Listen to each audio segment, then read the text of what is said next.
We have an important update on today's episode. Dr. Scott Stripling, Director of Excavations with the Associates for Biblical Research, joins us to discuss the publication of the peer-reviewed article regarding the Curse Tablet discovery on Mount Ebal that we first told you about last year. Dr. Stripling is sharing with us new images and new details from that discovery. That conversation is coming up next on En-ROADS.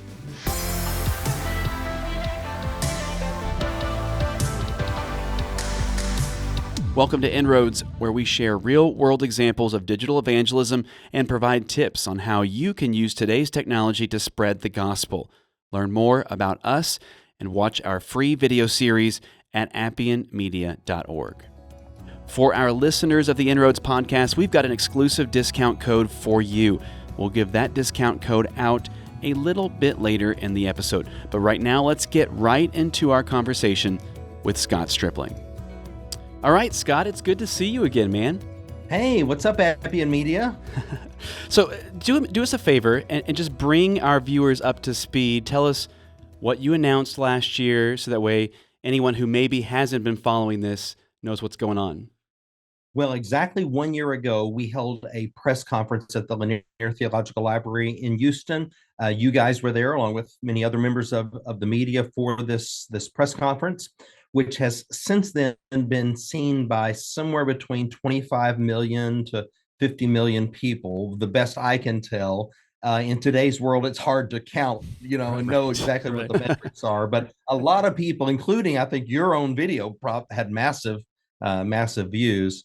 Basically, what we announced was that we had discovered a small folded lead tablet, what we call a defixio or a curse tablet, while we were wet sifting the dump piles on Mount Ebal, which is the biblical mountain of the curse. So in a nutshell, it was important because it had very early Hebrew writing that we were able to see using tomographic scanning in Prague, Czechoslovakia.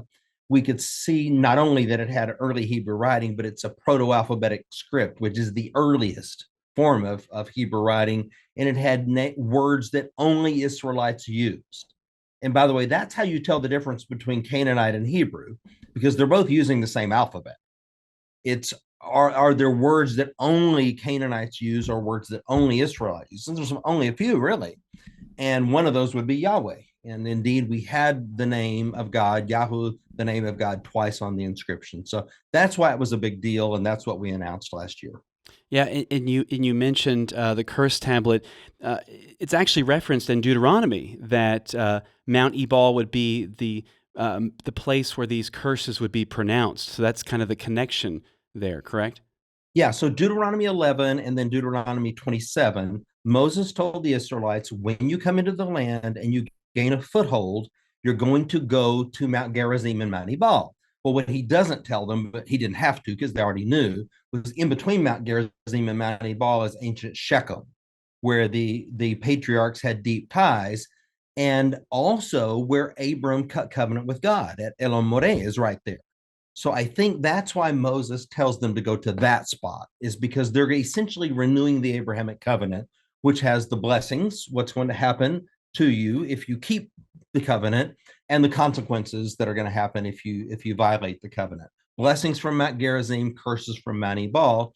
And then Joshua 8 says that they actually did it. They went there, they did it, and Joshua built an altar on Mount Ebal, which was the mountain of the curse. Okay. So you have now, this announcement was made last year, but you have now published your findings in the Heritage Science Journal.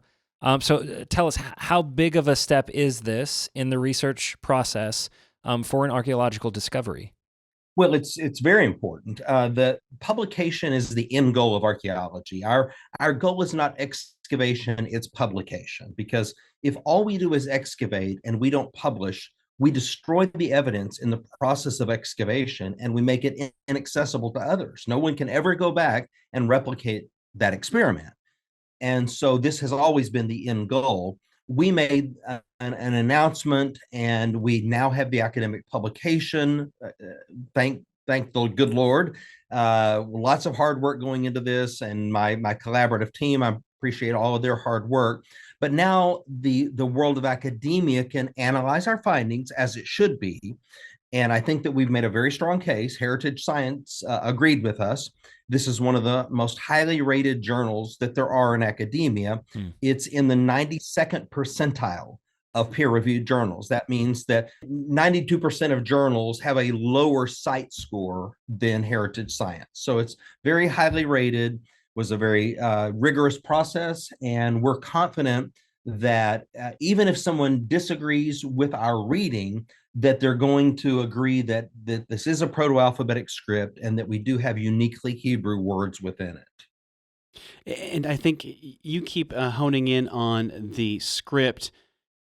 Why is that such a big deal, this proto-alphabetic script, the timing that you put on it, as to when it was written, all of that? Why does all of that matter?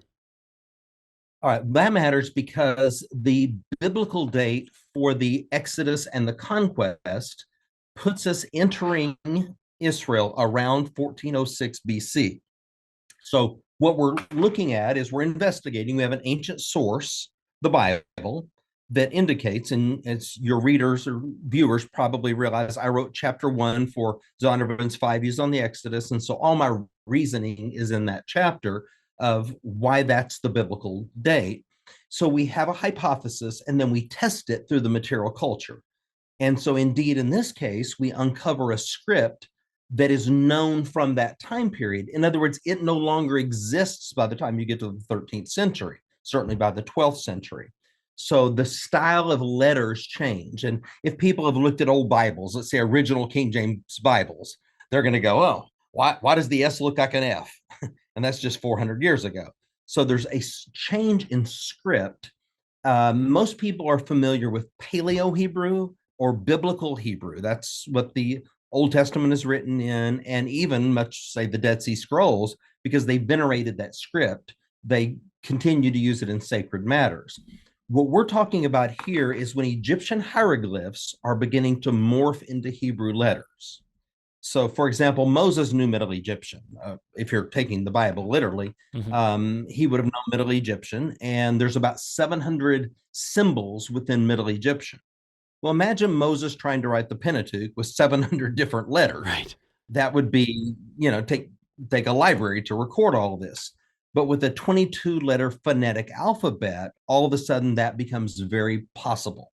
Well, unfortunately, we have many scholars coming from the left and many seminaries who have told us for several generations, really ever since Wellhausen, that Moses was illiterate, Joshua was illiterate.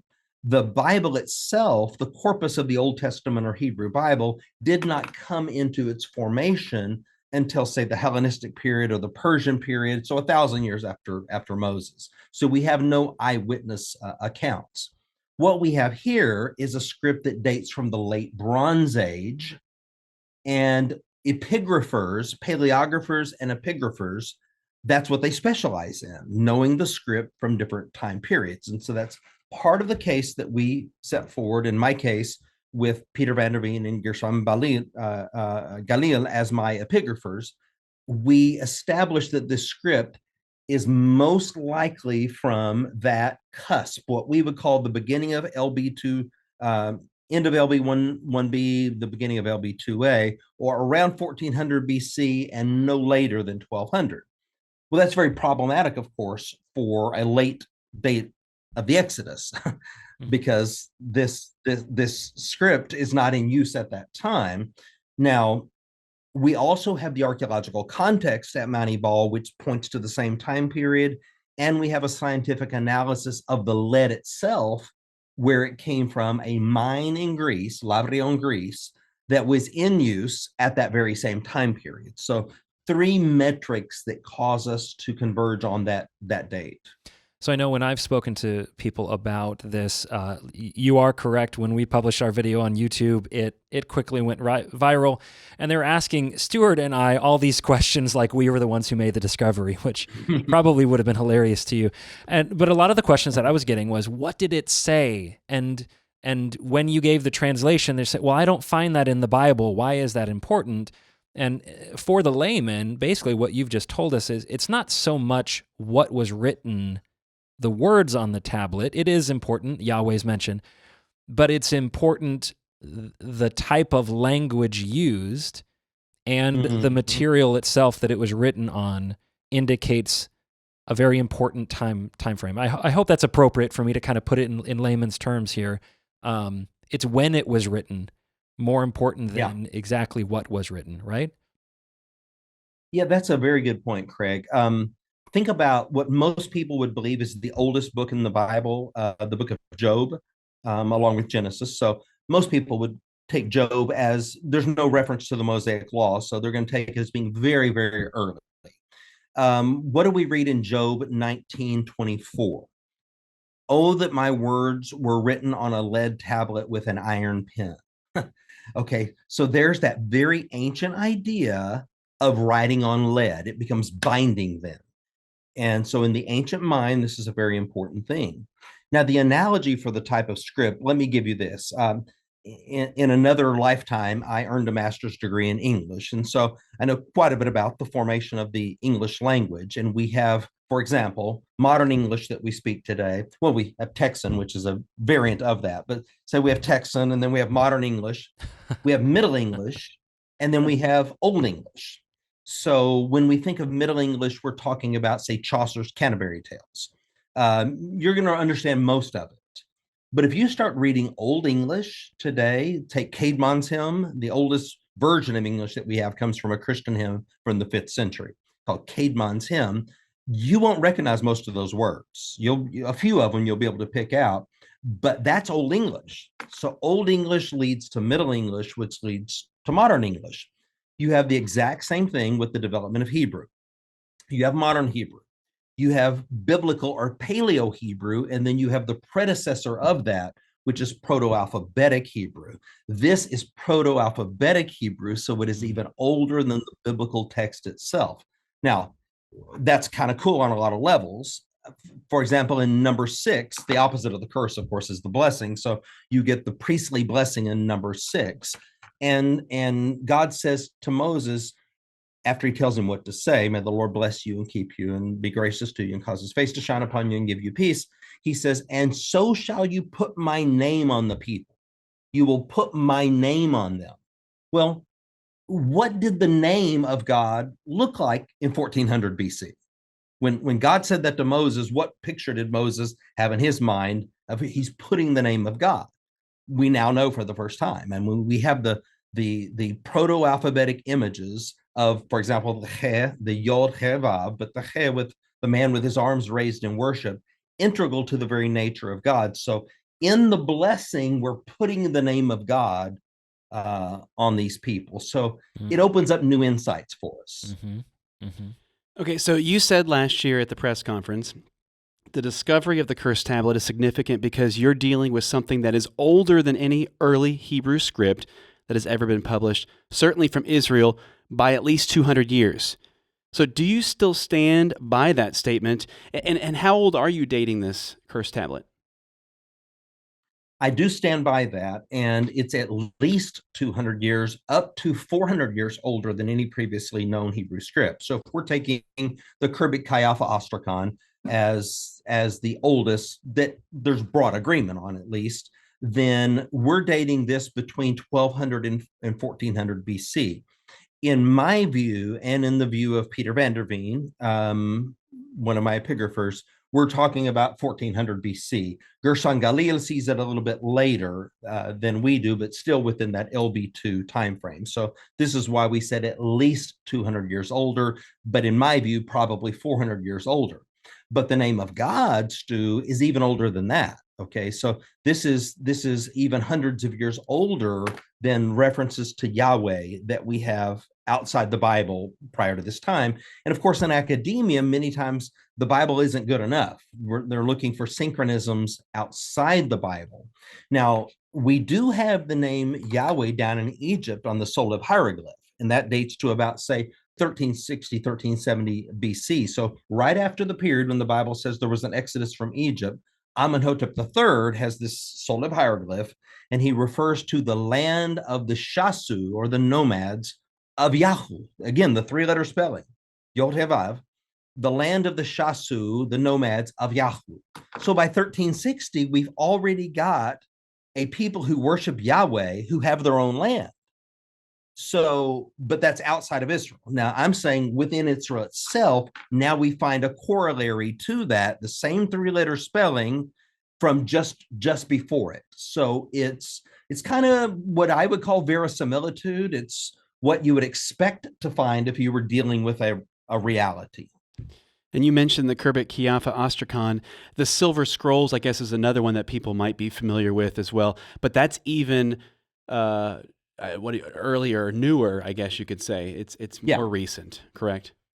Yeah, the Silver Scrolls come from Ketef Hinnom, a necropolis in the Hinnom Valley, and it has the priestly blessing of numbers 6, and it survives because it's on metal. It's on silver, just like our tablet survives because it's on lead. Our biblical manuscripts, the oldest that we have, papyrus type manuscripts or parchment, maybe about 300 BC, the earliest Dead Sea Scrolls, because it's a textile. It's not going to survive in perpetuity, but the metals will. The priestly blessing is sort of the corollary to that. If you set the two side by side, the number 6 blessing and then the tablet from Mount Ebal, you've got the blessings and the curses. And we even have that same text, by the way, from the number 6 text from a large storage jar, what we would call a pithos, at a site in the Sinai called Kuntilet Adrud. And at Kuntilet Adrud, you have a pithos with the same text that's 100 years older. So it's on pottery, so it has survived. It's not on paper. So there you have 2 examples of that Pentateuchal passage that are very, very early. And with time, I'm sure we'll recover even more in older ones. We're getting fragmentary pieces and sort of taking this great puzzle of history and putting it back together. So, question for you here. Your colleague, Professor Gershon Galal, the head of the Institute of Biblical Research and Ancient History at the University of Haifa, told the Israeli newspaper Haaretz, "This is the silver bullet that will eliminate all doubts about the Bible in Israeli archaeology." That's really strong language. That's extremely strong language. How does this publication, this peer review, eliminate those doubts, or does it? Yeah, I think I wish that it did. Maybe I would have just worded it slightly differently and say it should eliminate all of those doubts. You will always have skeptics, and in my view, and I have difficulty, as you guys know, bifurcating my faith from my academic life. I may think they're one and the same. I think about 1/3 of the people with whom we deal have a proclivity toward unbelief. And about 1/3 of the people have a proclivity toward belief. And about 1/3 are in the middle. They're persuadable. They're looking at evidence. And if they've got bad information, then they're believing incorrect things. And if they've got good information, they're believing other things. I think it's that third in the middle that we hope will be persuaded. I know many already have, but we hope others will be with the academic publication, which will tilt the scales, if you will, toward a biblical worldview, a biblical paradigm. I'm not expecting the 1/3 on the, if you will, far left who have a proclivity toward unbelief that they're all of a sudden going to go, "Oh, we're so glad that Stripling and his gang came along and straightened us out on this," or something like that. Mm-hmm. So let's move into this past year. You've been writing the article, and you said at the press conference, when you made the announcement, you said there was more that was going to be coming out. So do you have that full text? And have you discovered anything new since the announcement was made a year ago? Yes, we have slightly tweaked the reading. It essentially says the same thing. You have arur, or cursed, repetitively. You have the name of God twice, and it is a chiasm.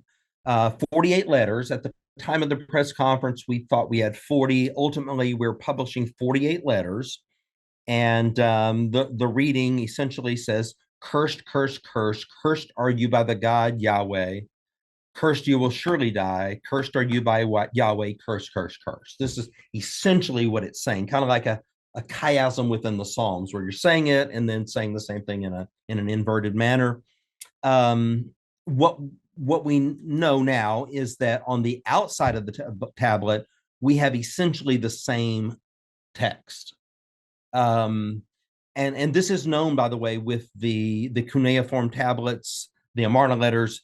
You have an envelope that the tablet goes into. It's a clay envelope. You have the same message on the envelope as you have on the tablet. So it's a type of redundancy, if you will. We have essentially the same message on the outside as we have on the inside. And that's what led us to do the press conference last March, was because I had released photographs of the outside, not knowing that there was text on it. And scholars were beginning to detect letters and suggest readings of that. And we were in jeopardy of losing our own academic publication. And that's why we did the press conference at the time. But we also know other things. When people read the article, which is free, it's open access and it's free. So Heritage Science is a hard version that subscribers get, but it goes up open access online. So anybody can download it and anybody can read it. And it's technical, of course, but anyone can read it and access it. And when they do, they'll see several facts in there that they may not have known before, like the styluses that were used to write. There were at least 2 different styluses that were used, and we recovered 2 styluses from the dump as well. Now, okay. I cannot prove that those were the styluses that were used, but there's a likelihood that they were, because they're consistent with the type that made the markings. I just want to remind everybody in your audience how small this is. We're talking about a business card folded in half. That's the size. Yeah, it is small. So when you're talking about, so you've got outside A, outside B, inside A, inside B. So take inside B, for example, you've got 48 letters. So they're tiny letters. So not only are we seeing them through tomographic scans, which is kind of a miracle. I mean, 2 big technologies that came into play: wet sifting and tomographic scanning. And that's why Heritage Science was a good choice, because there's a lot of science that went into this. Okay. Archaeology is a soft science, but we interface with all of the hard sciences like this. So you're talking then about tiny letters that are written vertically and horizontally and forward and backward. And that's the way it was. Everybody who's an epigrapher knows that there was no standardization of the text at the time. So to decipher the text, to first clearly see the letters, because you're not even seeing them with the naked eye. We're seeing them through the lead in these scans. And that's a process of getting them. And then to be certain, because listen, we've got to cross every I and dot every I and cross every T, because our work's going to be gone over and it's going to be criticized and so forth. So this is why we were very careful. We had to research every letter and find parallels of it. But it's all squeezed into this little bitty lead tablet 3,400 years ago. That tablet is closed. It's malleable at that point. It's not now, of course, it's brittle. So it's closed and it's thrown onto the altar. And we believe it came from the altar because Zertal's own notes say that the materials from the altar he dumped into the east dump pile. And that's where this came from. We were keeping track of what came from where. It was from the east dump pile. So it appears that curse, which I think is a self-imprecatory curse, incidentally. I don't think it's an individual trying to curse someone else. I think it's a titular sort of a curse on behalf of the nation. We're binding ourselves to the covenant, and may these curses come upon us. And that's the language, by the way, of Deuteronomy 11, 27, and Joshua 8. May these curses inure to us if we violate your covenant. It's essentially the Abrahamic covenant as well. And it's laid on the altar. Now, the picture is this. What happens on the altar? The shedding of innocent blood to cover the guilty. And so innocent animals are killed. Their blood then is sprinkled on the altar where the tablet is. Do you see the picture? The shedding of innocent blood to cover the guilty. So the word curse is first introduced in Genesis chapter 3. And also in Genesis chapter 3, what do you get? The shedding of innocent blood to cover the guilty. And that theme winds its way all the way through the Bible. And what we have here in 2022, 2023, is we have a stark reminder in the midst of our modernity that there's an ancient curse and there's an ancient immunity, I guess might be a good word. You know, that there's through the blood, there's an immunity to the curse. Yes, yes. Let's talk about that scanning process. I know that was new to us. We had no idea that anything existed that would allow you to see through metal. I mean, that sounds like the stuff of science fiction. Can you give us some insight into, for those who are curious, is that a reliable means of detection? Is that a reliable science? You're trying to make me believe that you can see halfway through impenetrable metal, and you've discovered so clear 48 karat. I'm paraphrasing the comments that we got on our YouTube channel. Like, that's impossible. He can't possibly have read something so small through lead. Explain this process. Is it reliable? And what means do we have to know that it can be trusted? I was perplexed as well. When we got the tablet, I knew that it was lead because our metal detector gives us a different sound when it's one metal or another. So I knew that it was lead. And I've seen hundreds of these, by the way. A defixio is a known quantity in archaeology. The conundrum here is that we knew them commonly from the later time periods, Hellenistic and Roman periods especially. We did not know of examples from an earlier time period. And so, but yet here, everything in the archaeological context was shouting, 1200 to 1400 BC, yet here's this defixio that seems to be out of place. And I warned our team immediately about this. We don't know. And I'm not aware of any examples from that earlier time period. I did not know, Craig, that you could scan through lead. I don't know if I picked this up Superman or something like that, you couldn't scan through lead. Or I'm thinking about when I go to the dentist, and they put that lead thing on me when they do x-rays. Right. And so somewhere in my mind, I had it that lead was impenetrable.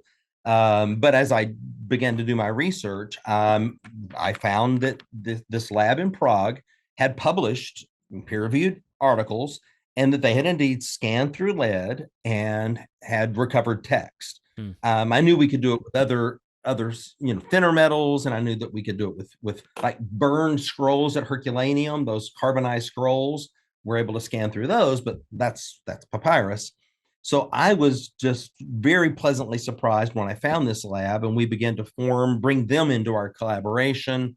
And ultimately, we were able to obtain an export permit, export the tablet to Prague, and through the scans, we're literally able to see on the inside. And the whole process is detailed in the academic article. So I hope those who have been critical will now, those who have perhaps besmirched our names, I hope they'll go back and have the decency to read through the process. And it's really, you can't argue about the fact that it is possible to penetrate through the lead. Yeah, because that's something now that you have made available that was not made available last year. Last year, you gave us drawings of what you found on the inside, but now you are publishing the scans. We now have images of what you're able to see. All the scans are in there, including a link that the viewer or the scholar can go and see the whole process of the development of from one letter to the next by clicking on the link that we provided in the article. So not only did we give it open access to everyone, but we provided even beyond what you would have in an article. We left a link that somebody then can go and do their own research. Listen, we welcome academia to kick this thing around. All I said in the end, and I think it was a lot of talent in this collaboration. All I said in the end was, to the best of our ability, this is what we think it says. And if you remember the press conference, I said, I know there will be other readings because it can be read forward or backward and upside down. It can be read as the ox plows, boustrophodon manner. I just think to the weight of evidence this is what it says. So now we're giving it to the academic community. I think many, hopefully most, will agree with our reading. And then there will be all kinds of alternate readings, I'm sure, as well. That's how academia works. And you've shared a couple scans. And the stakes are high. Yeah. Oh, yeah. Very high. And you've shared a couple of those scans with us, and we'll have those in the video on YouTube and available on our website as well. So our audience can go and look at those. Let me say one more word about that. Sure. It's because this is very important and gets back to your question, Craig. It's not just that we're seeing what we think is a he or an aleph. we have protrusions on the back. So the stylus, when he goes into the lead, is creating protrusions on the exterior of the tablet. And we show that in the article too. So it's not just what we think we're seeing with our eyes. We have the negative on the outside of the tablet with many of the letters. We have the negative in the protrusions. And I think that's also important. It's all of those little details combined together. I mean, it's you're reading a code. Yeah. Let me ask you one more question before we go to break. Now that this is published and released, where does an object like this go? If it really has this much value, where does it go? Well, that's a good question. It's currently in storage at the Antiquities Authority in a vault. And now that it's become a big story, they've got it, carefully guarded there. It should be displayed in the National Museum of Israel. I think once the academia runs its course here, that's where I hope it will be displayed. In reality, when things come from Judea and Samaria in the modern world, what we call the West Bank area of Judea, Samaria, areas A, B, and C, there are inherent politics that come to play. And there's a lot of pressure on museums not to display artifacts from Judea, Samaria. And our editor who published this for Heritage Science, as I said, in the 92nd percentile of journals, kudos to him because he took some pressure, not to publish this. And he said, hey, it's very well written. It's very controversial, but how are we ever going to develop new ideas if we shy away from alternate viewpoints and so forth? So I hope it will be displayed at Israel's National Museum, but I won't be holding my breath. Interesting. Okay, we're going to take a quick break, but when we come back, we want to talk about your other work, your work at Shiloh, and ask you another question about another discovery that was recently made. All that coming up in just a minute. So, Craig, I think we should give people free money. What are your thoughts about that? I like free money. I also like giving people free things. So how are we doing that? Are you paying for this? I'm paying for this. How's this working? Okay, how about a promo code instead for a nice discount off products on our brand new website? Yes, I love it. Now we are talking. For the listeners of the Inroads podcast, you can take 20% off your next purchase on appianmedia.org using promo code podcast20 at checkout. That's 20% off your entire cart. So don't be afraid to fill it up. Yeah, fill that cart up. Appian Media has premium workbooks with QR codes and full-color images that go along with our free documentaries. Or, if you'd like, you can purchase the digital version of the workbook for your church Bible class, homeschool group, or small group study. We also have DVDs, Blu-rays, and even some Appian Media swag and gift cards. The products are high quality and will take your Bible study to the next level. So visit appianmedia.org and use promo code podcast20 to get your 20% off today. Now back to our interview with Scott Stripling. So we're back talking with Scott Stripling. Just recently, within the past, few weeks, month, there was a discovery that was made at Lachish of what was believed to be a King Darius inscription. It later came out that it was not. It was a fake, or it was just written a whole lot earlier than, more recent than they thought it was. So I guess this is a good example of how important it is to make sure everything, all like you said, all of the I's are dotted and all of the T's are crossed. Just kind of talk a little bit about how often you get something that you think this could be big, and it ends up not being anything. Well, it does happen, and this is a good example. When they released this photo, had a press conference and released this photo, just looking at the internet photo, I was immediately bothered because the scratchings were very fresh. You could see fresh clay on this potsherd. When it has writing, we call it an ostracon. So it's a piece of pottery that has writing on it. It's a potsherd with writing equals an ostracon. I could see fresh clay, and I thought, well, that's strange. That sort of puzzled me because over time, that clay forms a patina to it where the scratchings occurred. And then I looked at the shirt again. It's just a body shirt, and I'm only seeing it online. But I thought, well, I said to some of my students, that shirt looks like it's from a later time period, like Roman or Byzantine period, So I just sort of said that in passing. But here, the IAA are the ones who published this or made the announcement, and supposedly they have an academic publication going away. They're the ones who are supposed to be keeping an eye on everyone. They're the ones who are supposed to be the experts. And then lo and behold, within a few hours, you get a lady comes out. I don't know if she's a scholar or not, but I must have been on some level, because she says she was sitting at Lachish with her group or her students, and she's showing them how they wrote on pottery in ancient times. And they wrote like this and scratched it. When she finished, she just threw it down. That's what a tourist found, turned in. The Antiquities Authority then ran with it and published it. So I believe the lady that's actually what happened. So these things can happen. I guess that's one of the benefits of a sealed tablet like we have. I laughed after our press conference when people said, "Yeah, that could have been a forgery. They could have forged that." If only I were smart enough to write in a proto-alphabetic script on a sealed tablet, that would be fantastic. Inside, yeah, that would be impressive. Yeah. So our viewers may remember our first real interaction with you, Scott, was when you joined us for our production in Israel for Searching for a King, and you took us to Shiloh. You took us to the IAA, which still is one of my absolute highlights. Just you could walk through that place for weeks and weeks. You have continued your work, you and your team at Shiloh, and so 2022 was a big season for you all and your team there at the Associates for Biblical Research. Talk to us about that season. How did it turn out? What were some things that you all discovered there? We have known for several seasons that there was a monumental building emerging on the northern slope of the Tell that dated to the period of the tabernacle. It was east-west. I knew from the very first wall, from season one, we knew that we had a large building beginning to emerge. Each season, we got another wall and a perpendicular wall and a cross wall, and we could then extrapolate dimensions from this. So just a little bit more each season.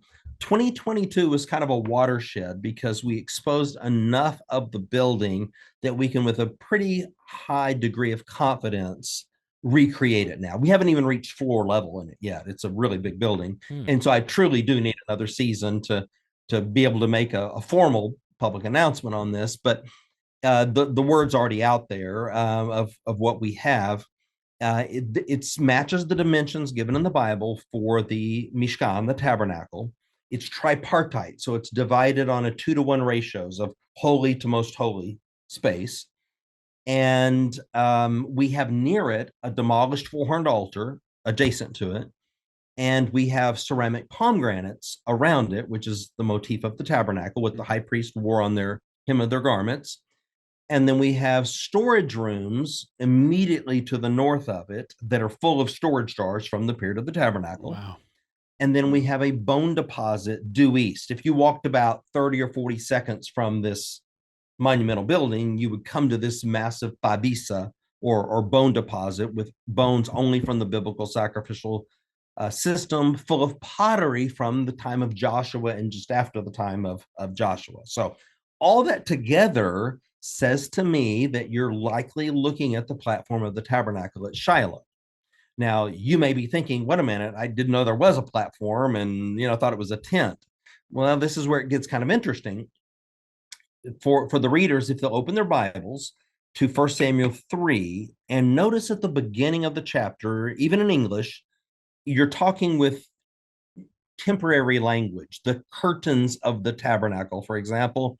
By the end of chapter 3, you now have permanent language, the doors of the tabernacle, the walls of the tabernacle. And in Hebrew, it's very clear something has changed here. There's a shift. All right, now add to that. So it starts with the biblical text itself. Good investigative work does. And listen, guys, in that part of the world, the Bible's our go-to source. And so, here we have an ancient text, says that the tabernacle was at Shiloh. We read it in multiple languages. We know that there's something going on in the text. And now as we excavate, I'm more surprised than anyone when we begin to uncover this building, because I just published an article saying I thought it was on the summit of the site.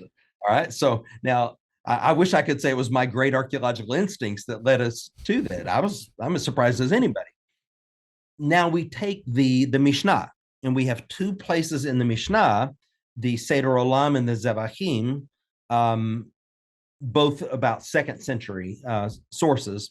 They both say that a platform for the tabernacle was built at Shiloh with walls, and a tent was over the top of it. So it's a quasi temple tabernacle, according to those sources, the Mishnaic sources. Well, we gave a lot of weight to those sources because of what we had seen in 1 Samuel 3 in the original Hebrew text. Okay, so it's the Hebrew text, the two citations from the Mishnah, and now we come excavate. What do we find? A building that matches the dimensions of the tabernacle, that orients east-west, and it appears that in this case, the writers of the Mishnah nailed it. So, and I'm trying to visualize this in my head, but this is basically a tent that's sitting over top of like walls. And you said that you haven't dug down all the way to the floor yet. What potentially could be in there, if anything?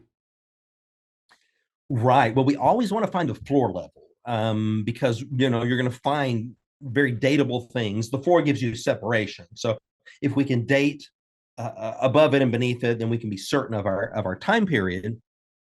So we have not even reached that yet. Hopefully this coming season we will. But Stu, you're trying to picture in your mind a building without a roof, essentially. Right.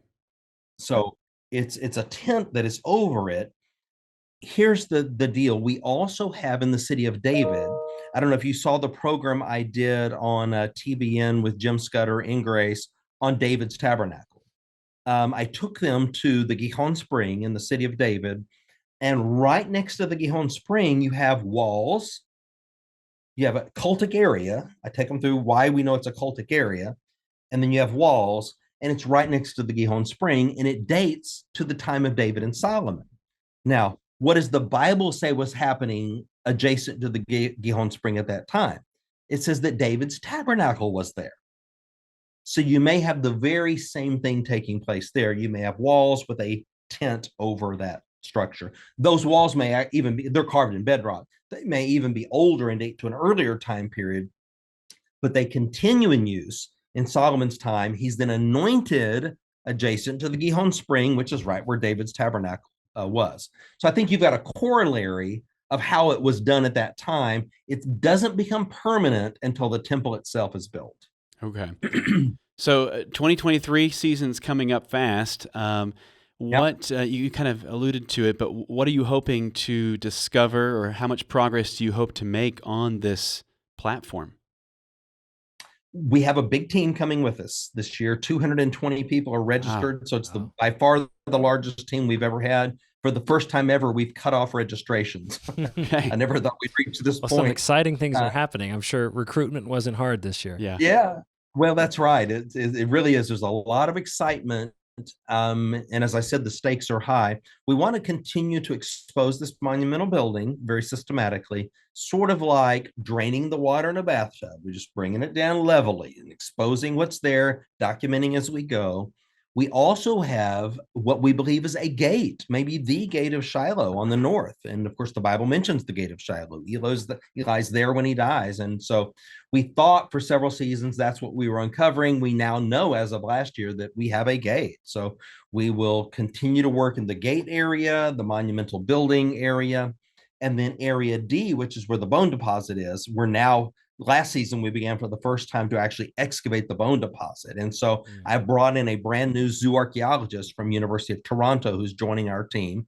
And we'll be working through that matrix. And boy, that's going to be interesting to publish, because my initial findings are that it's disproportionately from the right side of the animal. And so now we'll go and we'll check that out. And I'm sure we'll have a lot of fascinating things. Finally, we're going to go to the interior. We're going to do our first squares near the summit of the tell on the interior of the city that may help us better understand the overall picture of life in antiquity at ancient Shiloh. So when you talk about the right side of the animal, or the right parts of the animal, those are the parts that were specifically described as being sacrificed. There were certain parts of the animal that were meant for those burnt offerings. Okay, well, the whole animal, let's say, is sacrificed, but the priest portion Correct. is the right side. Yeah. Leviticus 7. Okay. And so Shiloh, you have a priestly population there, so should not surprise us. In fact, we probably should even anticipate that we would have more right side bones than left side bones. That's And we're so talking fascinating. tens of thousands of bones here. So Right. it's not like it's an anomaly.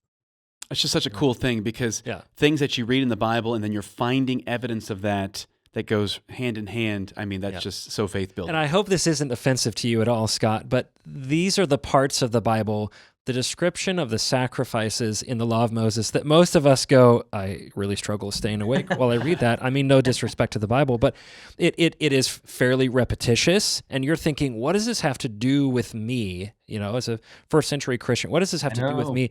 And yet it's those bones of all things that are giving us this assurances to our faith, bolstering. A point to the authenticity. That's right, proving that this is indeed authentic historic record.